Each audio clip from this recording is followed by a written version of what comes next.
మరి ఈ రెసిపీని ప్రిపేర్ చేసేద్దాం. ఇంట్లోనే టేస్టీ లెమన్ రైస్ రెసిపీ. ఇక్కడైతే నేను 2 టేబుల్ స్పూన్స్ దాకా ఆయిల్ వేస్తున్నాను. ఇవి సౌండ్ రాగానే తాలింపులు వేసేసుకోవాలి. వీటిని లైట్గా ఫ్రై చేసుకొనివ్వండి. ఈ రెసిపీలోకి మనకి తాలింపులు చాలా ఇంపార్టెంట్ అన్నమాట. ఇవి ఒక 30 సెకండ్స్ దాకా వేగనివ్వాలి.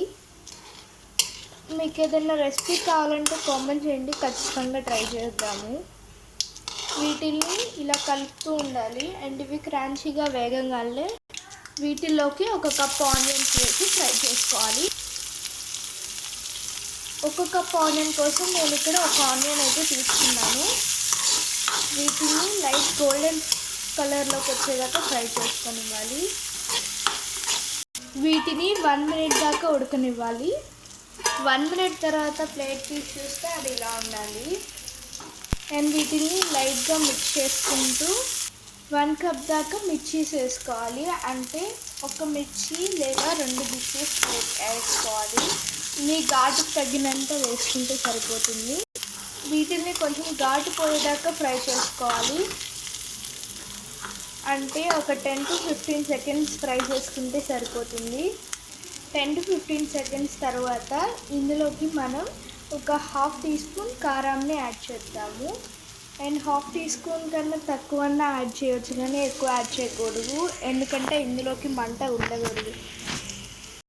1 teaspoon salt, 1/2 teaspoon పసుపుని లైట్గానే యాడ్ చేసుకోండి, లేకపోతే ఫ్లేవర్ మారిపోతుంది.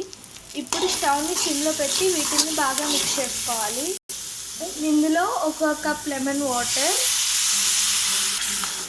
అనగా 2 లెమన్స్, ఒక 5 టీ స్పూన్స్ వాటర్ అయితే యాడ్ చేశాను. లెమన్ వాటర్ని కాసేపు బాయిల్ చేయండి. అండ్ ఇందులో రైస్ని అయితే యాడ్ చేస్తున్నాను. ఇదైతే 90% కుక్ అయిన రైస్. ఇక్కడ మనం 90% కుక్ అయిన రైస్ని మాత్రమే యాడ్ చేసుకోవాలి. ఫుల్గా కుక్ అయిన రైస్ అయితే మనకి తర్వాత కలిపే కొద్దీ మెత్తగా అయిపోతుంది. అండ్ ఈ రైస్ మీకు వీడియోలో అలా కనిపిస్తుంది, కానీ బయటకి చాలా ఎల్లో కలర్లో కనిపిస్తుంది. అండ్ మీకు కలర్ కాదు, టేస్ట్ చూడండి. అండ్ తర్వాత మొత్తం అయిపోయాక జస్ట్ కొత్తిమీరతో అలా గార్నిష్ చేసుకొని తినేసేయండి. చాలా అంటే చాలా బాగుంటుంది. ఇంకా ఏ రెసిపీస్ కావాలంటే టేస్ట్ చెప్పండి, ఖచ్చితంగా నేను దాన్ని ట్రై చేస్తాను. And subscribe for more videos.